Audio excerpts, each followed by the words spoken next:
16th. Call our meeting to order, and we'll start out with the Pledge of Allegiance. I pledge allegiance to the flag of the United States of America and to the republic for which it stands, one nation under God, indivisible, with liberty and justice for all.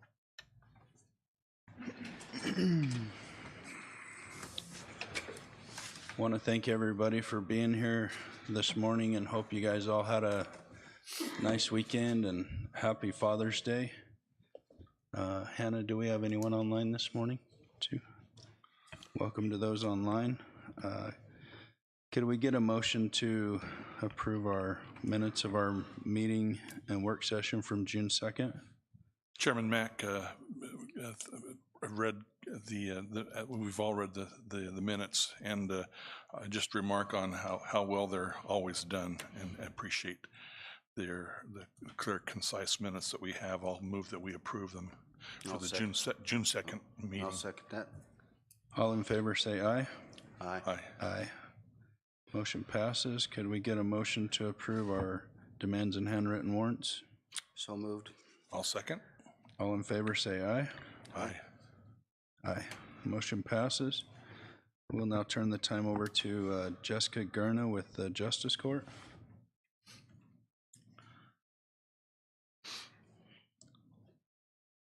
Welcome, Jessica. Thank you for being here today.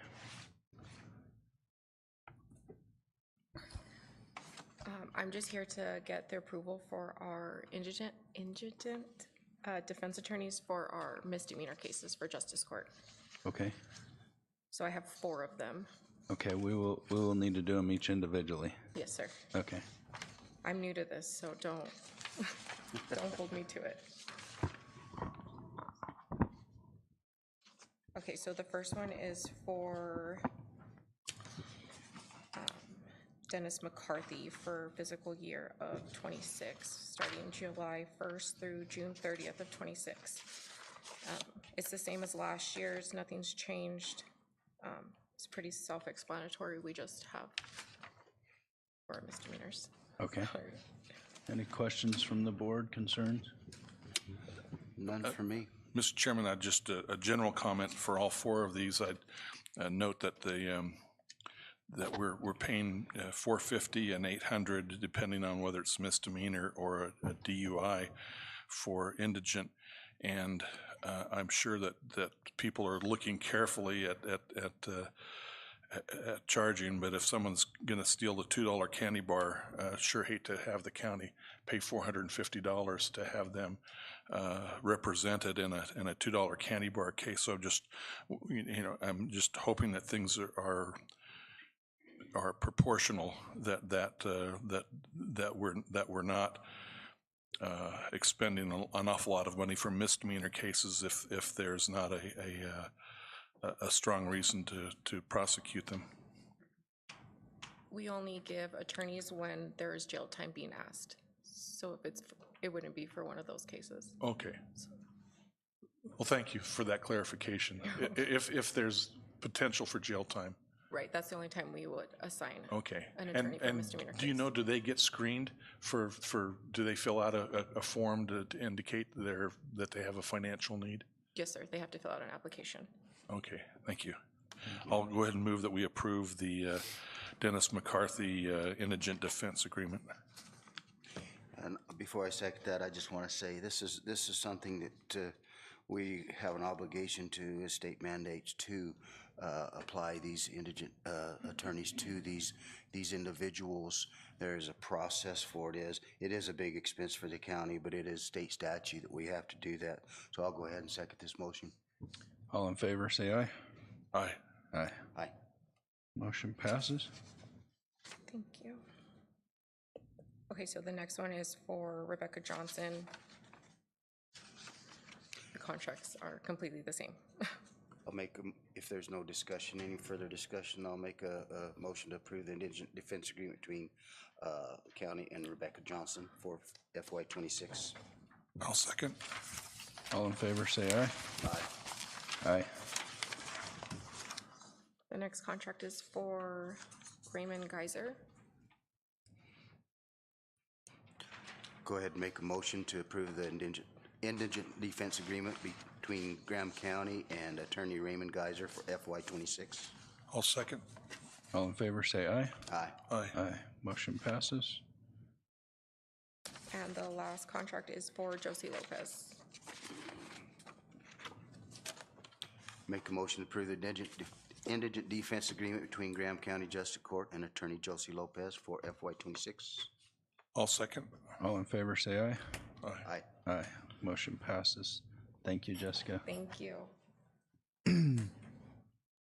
I'll turn the time over to Mindy Young with Superior Court. Thank you for being here today, Mindy. Good morning. Good morning. This morning, I am seeking approval to submit the fiscal year '26 Fill the Gap grant application for state and local aid in Graham County. We would like to continue using these special revenue funds to pay a portion of the salary and ERE costs for the pretrial services officer. Fiscal year state aid projection is $15,021, and this is actually almost a $2,300 increase from fiscal year '25 due to a 3-year index of felony cases. They do this calculation, and basically because the case numbers are up, we got a little bit more money. So that's a good thing. I did include the statutes for you if you wanted to research that. Basically, the pretrial services officer, he does, as soon as they have an arraignment, they're placed on pretrial services as a condition of release from jail. They do an intake, and based on their needs, they're given upfront counseling, upfront, whether it's mental health or drug treatment, IOP, employment assistance, you name it. Cliff helps them, get going. And then based on their compliance or non-compliance, the court kind of is able to tell if they're a good candidate for probation. He's also using this super cool app called Reconnect. It goes to their cell phone, and then it makes them a lot more accountable because they can text, he can do location monitoring, he can do virtual meetings with them for people who work and they can't come in because they're at work. It's a pretty neat thing. So I did do the breakdown at the bottom. I'm not 100% sure if that's because of the increase. That might change just a little bit, but currently we want to use 16% of our local funds and 15% of the state Fill the Gap to help pay for pretrial services, salary, and ERE. Great, thank you. Questions, It's concerns? just another example of what we have to do. Necessary evil. We have to. These expenses come up for a court, and it's just what we have to do. So I have no objection. I did have a question, and that is the title of submit the Fill the Gap application. Is this is that a synonym for applying for a grant? Fill the Gap is complicated. I've asked AOC for explanation.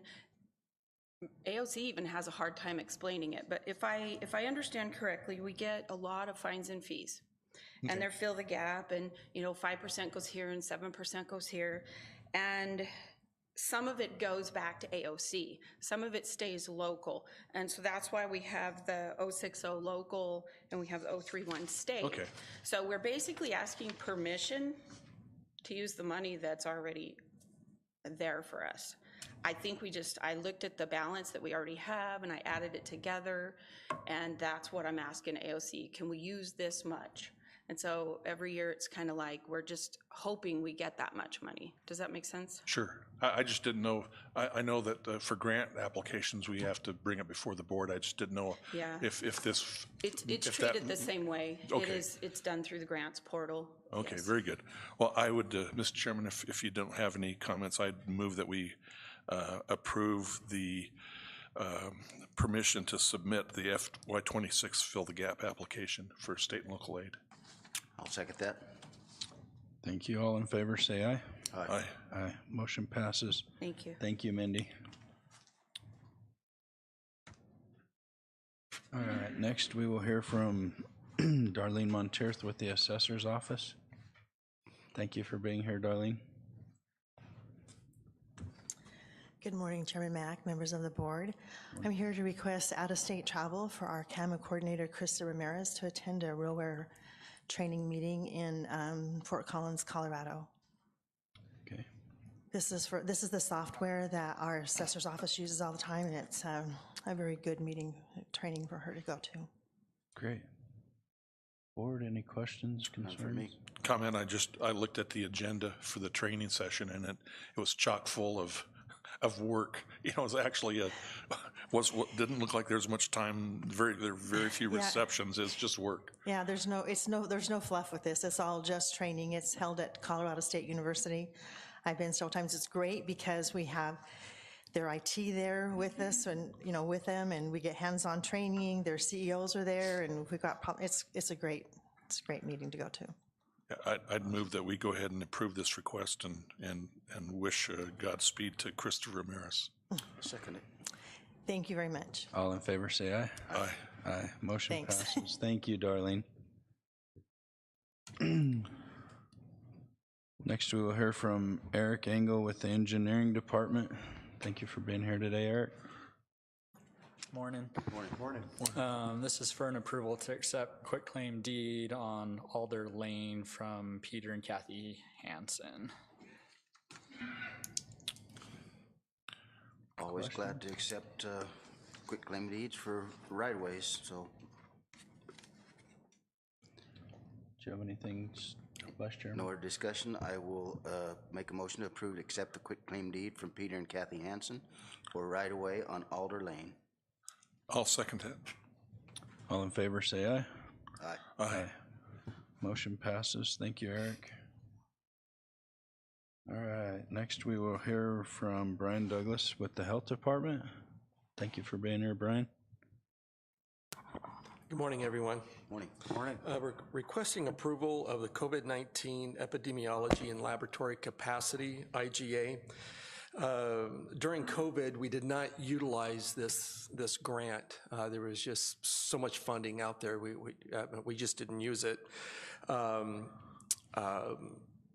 Most of our COVID-19 grants end on June 30th. In March, most of the COVID-19 grants were terminated, but then they were reinstated, but then they still end on June 30th, except this particular grant, which ends June 30th of 2026.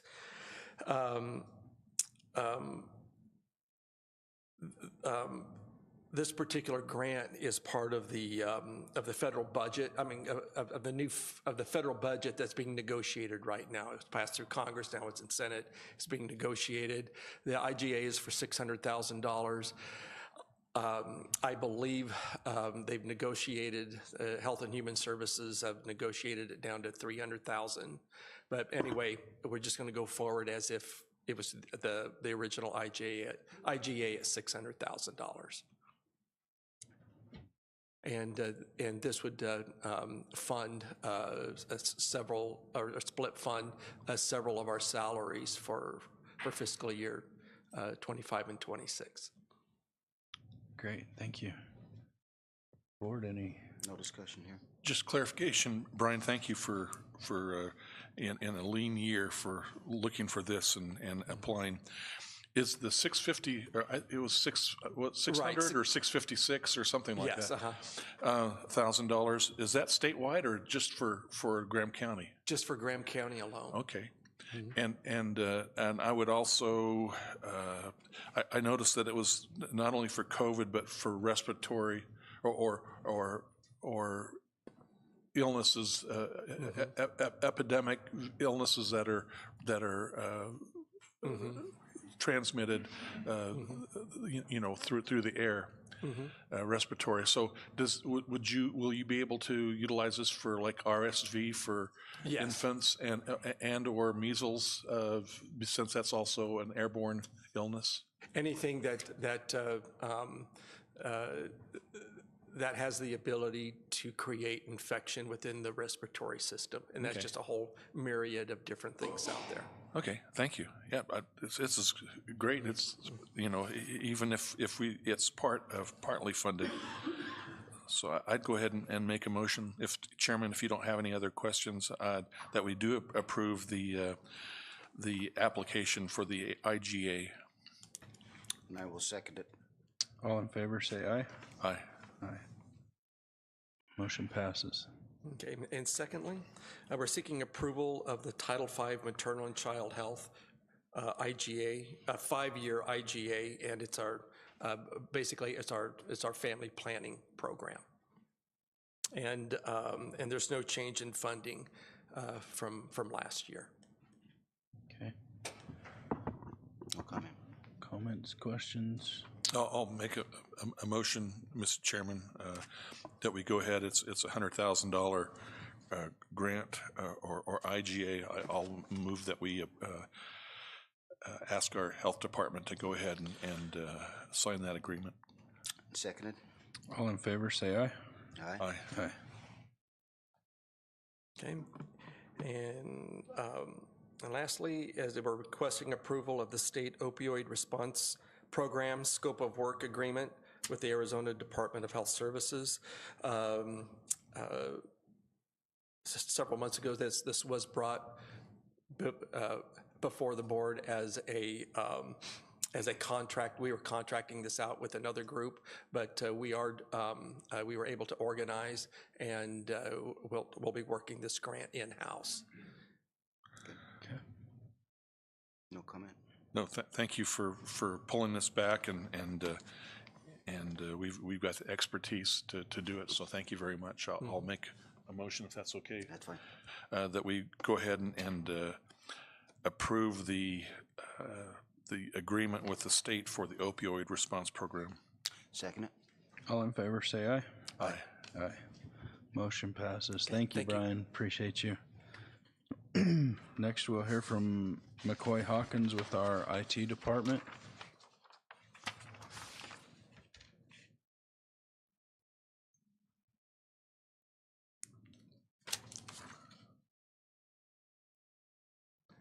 Good morning, gentlemen. Today I'm here to update our first of many policies, first two of many to come.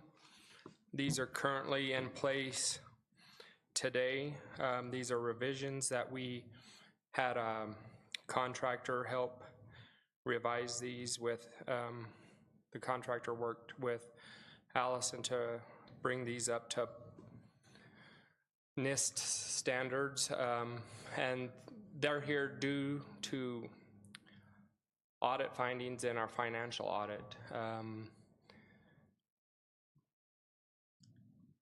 So this brings us up to par with the AG's office, what they want to see this year.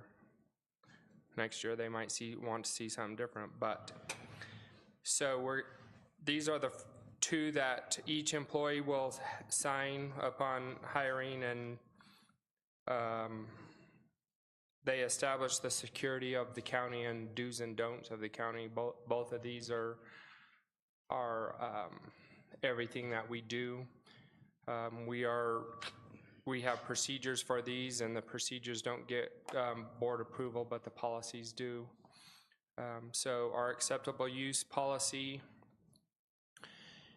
is the first one, and it tells us what we can and can't do with the integrity and security of our data and our software, and the access control is how we allow access to our systems.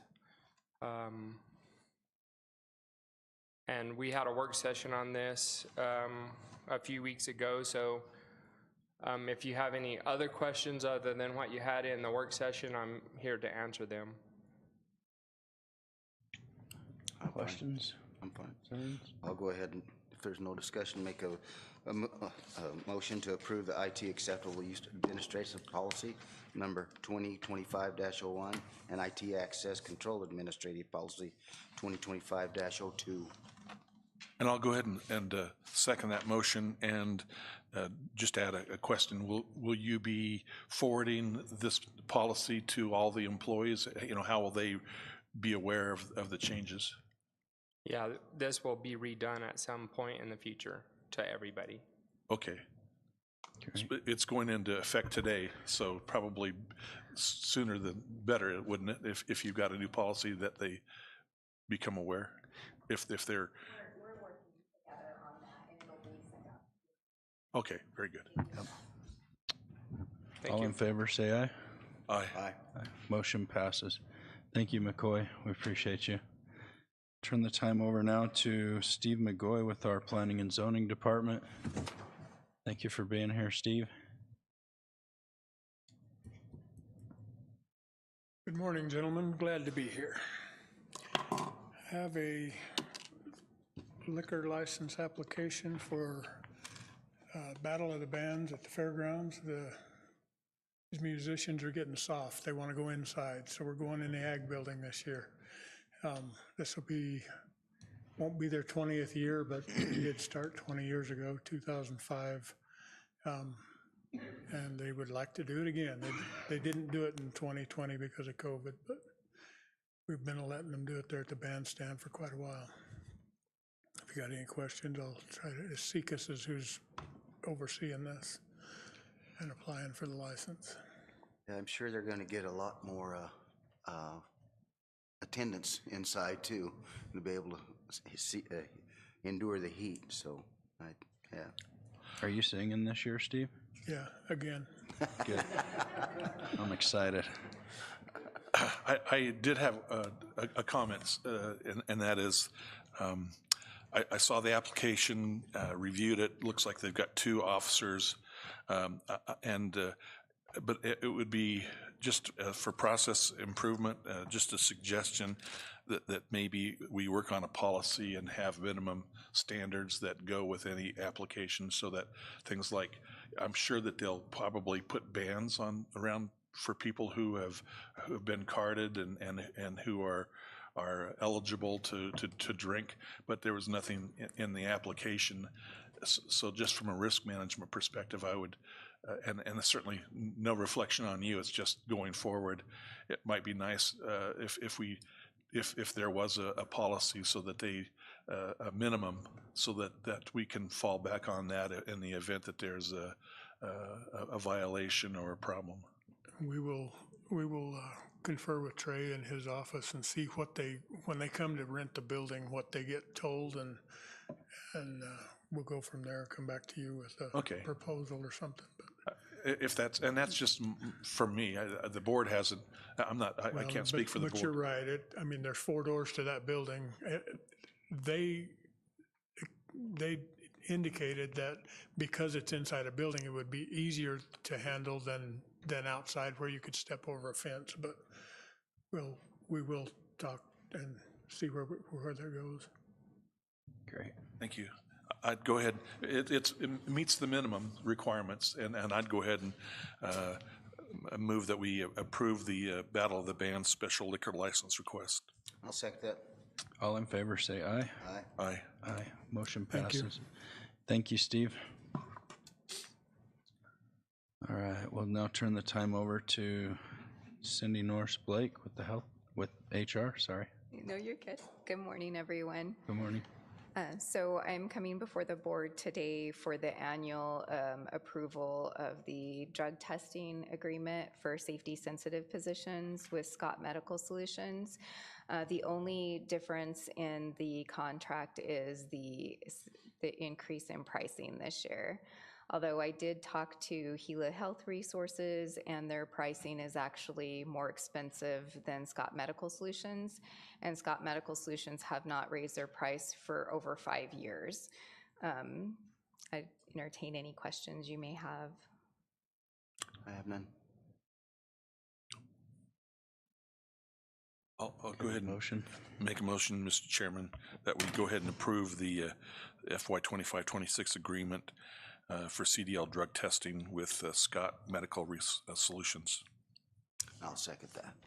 All in favor, say aye. Aye. Aye. Motion you. passes. Thank you, Cindy. Now hear from Julie Rodriguez with the Board of Supervisors. Good morning. Morning. It's hard to believe that 2 weeks from today is fiscal year end, but here we come. I'm seeking approval of the fiscal year 24-25 unbudgeted capital items, unbudgeted transfers, and budget transfers to adjust for changes during the year. and also for approval to authorize the CFO to transfer any additional monies needed to cover negative budgets and fix errors during the year-end closeout process. I included a lot of background information, so if you have any questions, I'd be glad to answer them. Okay, thank you. It was quite well done, thank you. Thank you. Agreed. I'll go ahead and make a motion to approve the fiscal year 2024-25 unbudgeted capital items, unbudgeted transfers, and budget transfers for our Chief Financial Officer. I'll second the motion. All in favor, say aye. Aye. Aye. Aye. Thank you. Thank you, Julie. Now take this opportunity for the county manager and the board to give a brief summary on current events, and we'll start out with Manager Welker. Thank you, Mr. Chairman, members of the board.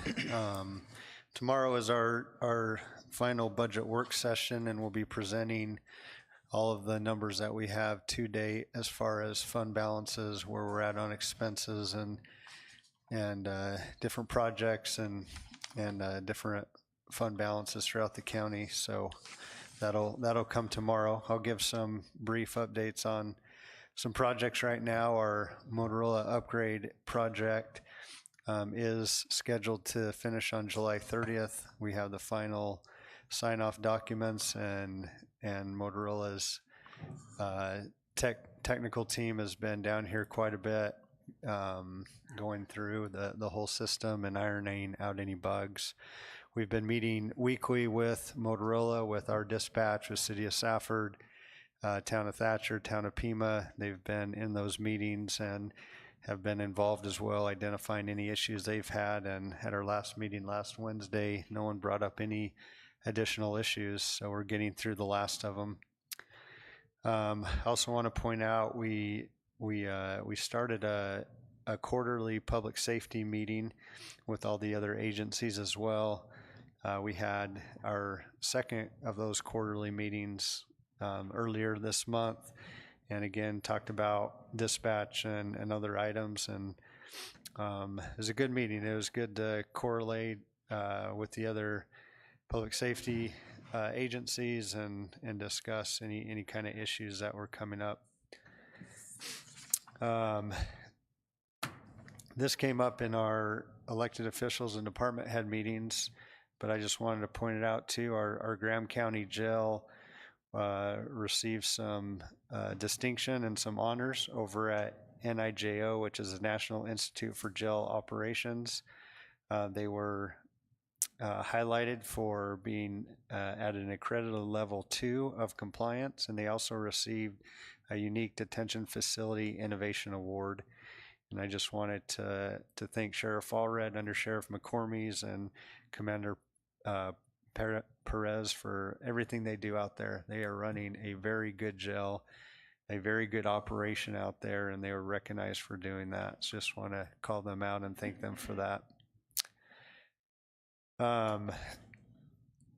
Just a small update, and we'll go over some maps and other things in our work session, but we had our first presentation from Bowman on our Fairgrounds Master Plan, very preliminary and draft bubble diagram of what the Fairgrounds Master Plan will look like. But I shared that with the board and a couple other outside individuals that will give some input on that.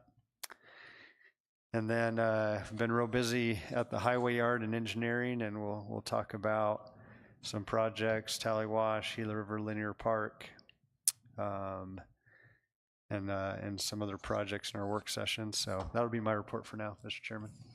Thank you. Vice Chairman David. Thanks, Chairman. Just briefly, the last week listened in on a solar PV and battery storage webinar about some of the permitting requirements and upgrades. They basically were selling a software system at the end, so it had some value, but wasn't. I learned it was good. And the following week, I went to a Safford City Council meeting, Seago Transit meeting. Our transit funding seems to be for our dial-a-ride that's run by Blake Foundation seems to be intact. They're trying to expand into Greenlee County to give seniors a ride. They're still, it's not a, when they say dial-a-ride, it's usually you call up and make an appointment for the next day or 2 days or later for medical appointments and things like that. Or so it's not a robust system, but for many people, it's the only non-cost. And when I say cost, it doesn't, the individuals don't have to pay, but of course taxpayers are funding it for state and federal funds. That evening went to the Gila Valley Veterans meeting, organizational meeting, 4th of July, and resource fair coming up. And then the following day, there was a National Association of Counties Rural Action Caucus meeting, and then the local committee to end homelessness meeting that I attended. They're working on grants and more outreach. They reported on the recent resource fair that was held, and they had a good turnout and provided clothing and resources for people who are either in need or don't have housing or minimal housing. Then later on Thursday, mental illness training, learned how to deal with people who seem to be irrational, and I realize that's an awful lot of people that I work with on a regular basis. So no. There's that evening, in seriousness, that evening, there was a women's veterans appreciation dinner that I had an opportunity to speak at, and they had over 20 women veterans, and this is their second annual meeting. That was at the Solomon Legion, and that was my report, Mr. Chairman. Thank you, Supervisor David. Yeah, I've had Supervisor Howard. pretty busy last couple of weeks. On the 3rd, I had the opportunity, I was invited to go to New Mexico, up Ruidoso, for New Mexico Cattle Growers Association, along with our representative Gail Griffin, who zoomed in, and we had a great discussion on the wolves and the depredation issues that's going on there. Very productive, very educational to me, the problem, how extensive it is, and the solutions to go forward with it. And piggybacking off that, Saturday I got invited to go to the Cochise Graham Cattle Growers Association to talk on that very subject. Very well attended. There was probably, oh my gosh, 100, 120 people there. So it was another very productive meeting, and I'm excited to be able to participate in this issue and being educated and help the ranchers all I can. They have enough on their plate. And on Tuesday, I attended the Pima City Council meeting, and then the 12th, we had elected official meeting. We all attended here. Saturday, I attended a town hall there at EA with Representative Lupe Diaz, Gail Griffin, and Senator David Gowan. And just on a small note, I got a call this weekend from a local rancher that he had a calf shot out at the Blue Pond areas and lost his calf, vandalism. I just want to, I hope a lot of people gets this message.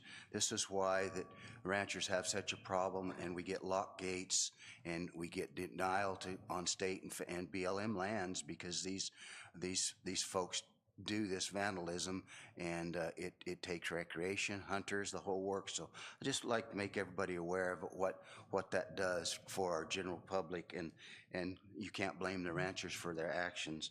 One other small thing, probation's having a fundraiser, I believe, for their probationees that we could all participate in and help them raise funds for. So that'd be the end of my report. Thank you. Thank you, Supervisor Howard. I don't have a lot to add. Just want to offer our condolences to the families involved in the tragedies over the last week. It's been amazing to see how our community comes together during these times. Unfortunately, I hate that that's how we come together, but just want those families to know that we're thinking of them and love them and here for them if there's anything that they need. And do we have any call to the public? All right, if nobody has anything else, we will adjourn our meeting. Thank you all for coming today.